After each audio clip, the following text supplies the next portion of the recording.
સમાચાર મળી આવી રહ્યા છે જૂનાગઢથી કે દત્તદાતાર અને ગિરનારની પાવન ધરતી જૂનાગઢ, જ્યાં તહેવારો ફક્ત ધાર્મિક નથી રહેતા પરંતુ ભાઈચારો અને એકતાનું સંદેશ આપતા હોય છે। એ રામનવમી હોય કે મોહરમ, દાતાર બાપુનો ઉર્ષ હોય કે જન્માષ્ટમી, સૌ સાથે મળીને આનંદપૂર્વક ઉજવે છે। રક્ષાબંધનના પવિત્ર પર્વે પણ શહેરમાં એવી જ એક અનોખી કહાની સામે આવી છે, જે કોમી એકતાનો જીવંત દાખલો છે।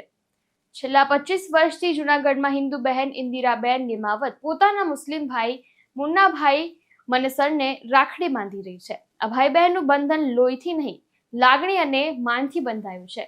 બંને જૂનાગઢ મહાનગરપાલિકામાં સાથે ફરજ બજાવતા હતા અને તે વખતે આ બનેલી ભાઈ બહેનની લાગણી આજે રિટાયરમેન્ટ અને અનેક વર્ષોના અંતર પછી પણ એટલી જ મજબૂત છે। રક્ષાબંધનના દિવસે ઇન્દિરાબેન પોતાના ભાઈ મુન્નાભાઈના હાથમાં રાખડી બાંધે છે અને તેમની સલામતી, સુખ અને આયુષ્ય માટે પ્રાર્થના કરે છે। મુન્નાભાઈ પણ આ દિવસ ક્યારેય ભૂલતા નથી।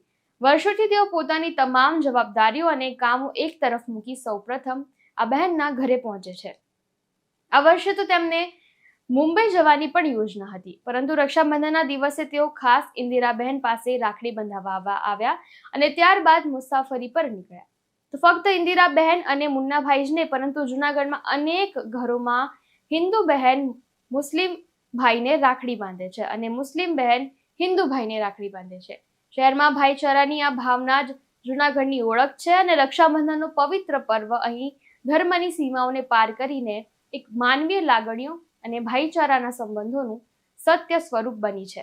મારું નામ છે મુન્નાભાઈ મનેસર નામ છે। જુનાગઢમાં રહું છું, મહાનગરપાલિકામાં સર્વિસ કરું છું।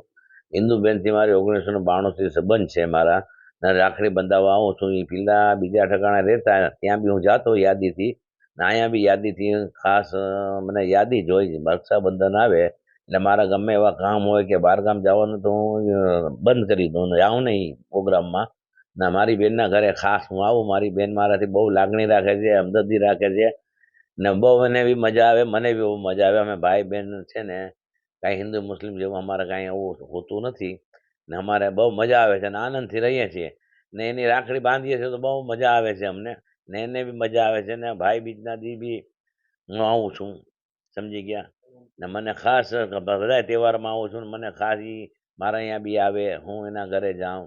ને મારી દીકરી હાવ નાની હતી ત્યારથી હું આવું છું। આજે મારી દીકરી 23 વર્ષની, લગ્ન થઈ ગયા, છતાં બી હું આવું છું ત્યાં।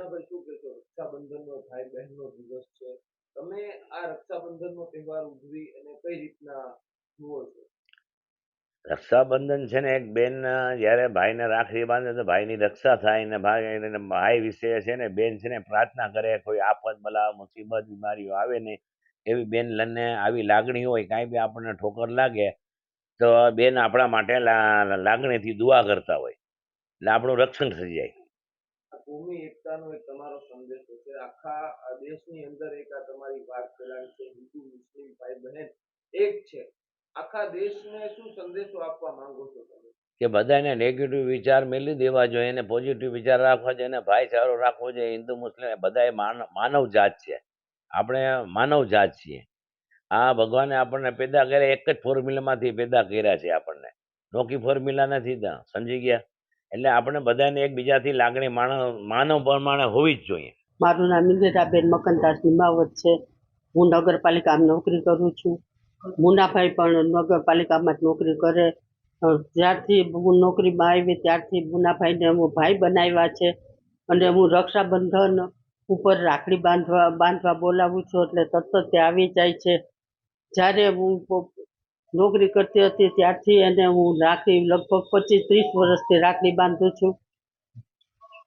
તો શું કહેશો, એક મુસ્લિમ ભાઈ હિન્દુ બહેનના ઘરે દર વર્ષે આવે, હવે તમે નોકરી નથી કરતા તો પણ એક ભાઈ બહેનનો પ્રેમ જોઈને આવે છે, શું કહેશો આને લઈને?